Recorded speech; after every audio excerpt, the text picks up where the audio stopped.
Hi friends, అందరూ ఎలా ఉన్నారు? బాగున్నారా? అందరూ బాగున్నారు అనుకుంటున్నాను.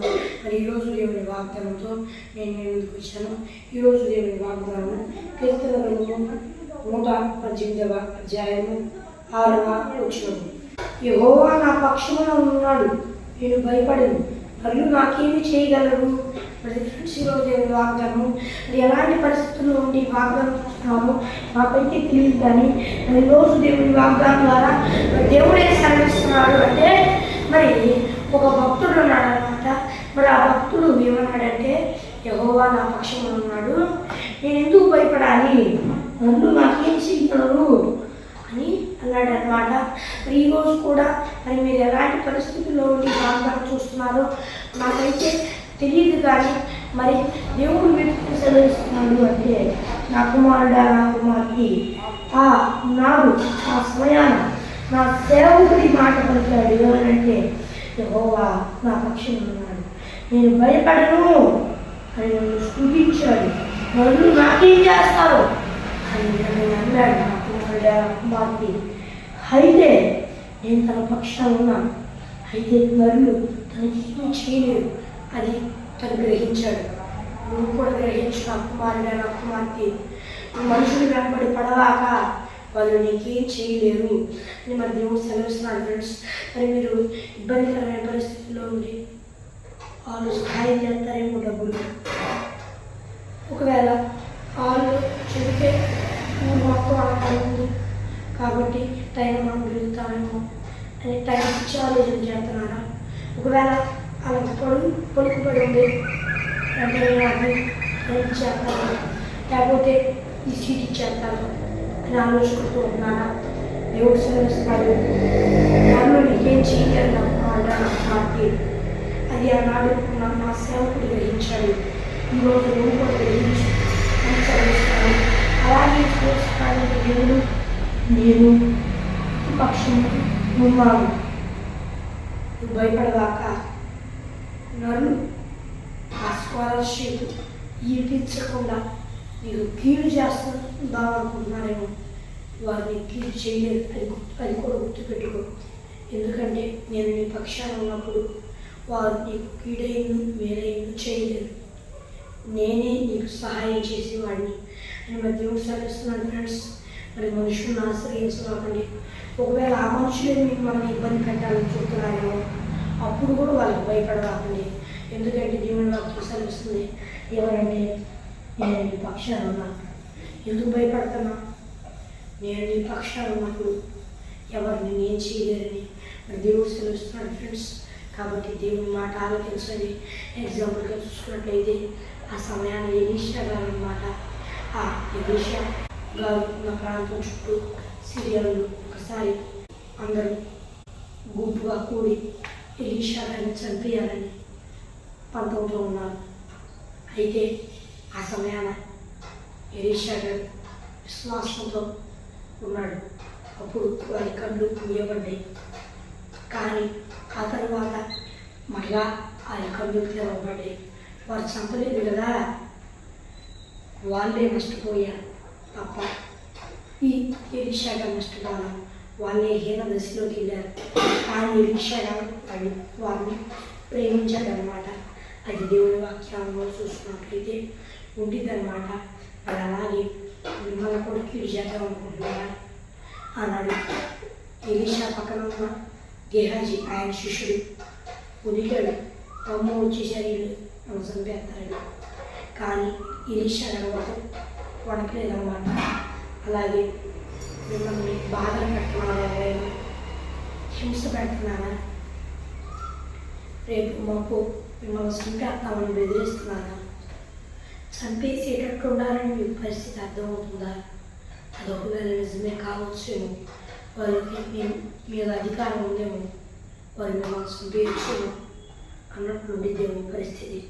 కానీ ఒక్కటి దేవుడు సెలవిస్తున్నాడు ఏంటంటే, నా కుమారుడా, నా కుమార్తె, భయపడవాక, నేను చంపేద్దాం అనుకున్న వాళ్ళను నిన్ను ఉన్న స్థితిలో తొలగించి హీన దశలోకి తెద్దాం అనుకున్న వారైనా, నిన్ను ఇబ్బందులు పాలు చేసి నిన్ను నీ కుటుంబాన్ని ఉంచేయాలనుకున్న వారైనా వృద్ధిల్లాడు. వారే నీకు చేయాలనుకున్న శాపాన్ని అనుభవిస్తారు. వారి మీదకి ఆ శాపాన్ని నేను తెస్తాను. భయపడవాక, జడియవాక, నన్ను నమ్ము. నువ్వు నన్ను నమ్మిని ఎట్లా నేను నీ పక్షంలో గొప్ప కార్యం చేస్తాను.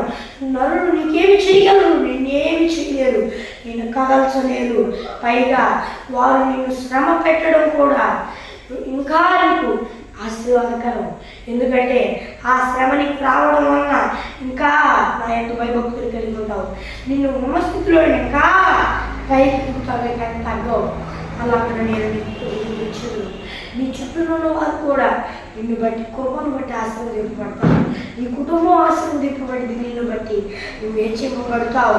భయపడవాక, జడివాక, నరులు నీకేం చేయలేరు అని మరి దేవుడు సెలవిస్తున్నాడు ఫ్రెండ్స్. కాబట్టి ఎవరినో చూసి మునుగుతున్నారా? పడకపాకండి. ఇక్కడ దేవుడే నిజమైన వాడు, ఆయన మన పక్షాన ఉన్నాడు. కాబట్టి మనం భయపడాల్సిన అవసరం లేదన్నా. ఒక్క విషయాన్ని గమనించి ధైర్యం వహించి ప్రార్థన చేయండి. ఎందుకంటే కొంతమంది ఏం చేస్తారంటే దేవుడు నాతో చెప్పాడుగా ఎదురులేదు అని చెప్పి ఎట్టబడితే తిరుగుతారు. అట్లా తిరిగితే దేవుని వాగ్దానం నెరవేరదు. దేవుని వాగ్దానం చేసి ఉండొచ్చు. అయితే అప్పుడు ఏం చేయాలంటే అదిరికి పడక ధైర్యం వహించి, దేవా నాతో ఈ వాగ్దానం చెప్పావు కదా, నేను నా పక్షాన్ని నెరవేర్చు అని ప్రార్థన చేయాలి. దేవుడు తప్పకుండా మీకు కొరకు చూపిస్తాడు. ఏలియాకి సహాయం చేసిన దేవుడు మీకు సహాయం చేస్తాడు. యెహోషువ సూర్యుడా గిబియోనులో నిలువుము, చంద్రుడా అయాలోనులో నిలువుము అని చెప్పినప్పుడు అలా జరిగింది. ఎందుకంటే విశ్వాసంతో నమ్మాడు. అలాగే మిమ్మల్ని ఇబ్బంది పెట్టాలనుకున్న అప్పుడు బాధలు, మిమ్మల్ని ఇబ్బంది పెట్టాలనుకున్న ఆర్థిక పరిస్థితులు, మిమ్మల్ని ఇబ్బంది పెట్టాలనుకున్న ఎవరికైనా సరే వాళ్ళు మిమ్మల్ని ఏం చేయలేరు. అది గుర్తుపెట్టుకోండి. దేవుడు ఏం సెలవిస్తున్నాడంటే, నేను నీ పక్షంలో ఉన్నాను, భయపడకుము, నేను నీకు తోడై ఉన్నాను, ధైర్యము వహించుము అని మరి యెహోషువ సెలవిచ్చి దేవుడు ఈరోజు మీతో సెలవిస్తున్నాడు. మరి మీరు ఎలాంటి పరిస్థితుల్లో ఉండి ఈ వాగ్దానం చూస్తున్నారు నాకైతే తెలియదు, కానీ దేవుడి మాటలు ఆలోచించండి. నరులు మీకేమీ చేయలేరు, అది గుర్తుపెట్టుకోండి.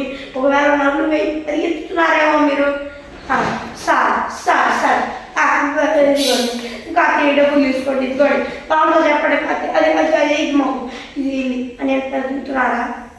అవ్వదు. మీకు ఒకవేళ అయినట్టుగా అనిపించడం అది నిలవదు శాశ్వతంగా. అది గుర్తుపెట్టుకోండి. ఒకవేళ ఏటిని బట్టి చేస్తున్నారా? ఒకవేళ సీటు కోసం ఇది కూడా తీసుకోండి, సీటు ఇప్పియండి అని ఏమన్నా ప్రయత్నాలు చేస్తున్నారా? అప్పుడు కూడా మీ కష్టం వ్యర్థమైనట్లే, ఆ ధనము వ్యర్థమే, మీరు చదివిన కష్టం వ్యర్థమే. కాబట్టి దేవుడు సెలవిస్తున్నాడు ఏంటంటే, ఇప్పటికైనా నా దగ్గరికి రా, నా కుమారుడు ధైర్యం తెచ్చుకో, నా కుమారుడికి నువ్వు భయపడవాక, నేను నీకు తోడుగా ఉన్నాను. జడియవాక, యెహోషువకు తోడై ఉన్న దేవుడు నీకు తోడై ఉన్నా, నీకు తోడై ఉన్నా.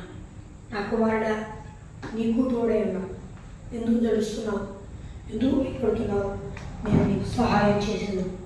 భయపడకుము, భయపడకుము, నేను నీకు సహాయం చేస్తున్నాను అని దేవుడు సెలవిస్తున్నాడు ఫ్రెండ్స్. కాబట్టి భయపడవాకండి. మిమ్మల్ని ఇబ్బంది పెట్టాలనుకునేది ఏదైనా కూడా, ఏ మనిషి అయినా కూడా మిమ్మల్ని ఏం చేయలేడు. ఇది గుర్తుపెట్టుకోండి ఫ్రెండ్స్.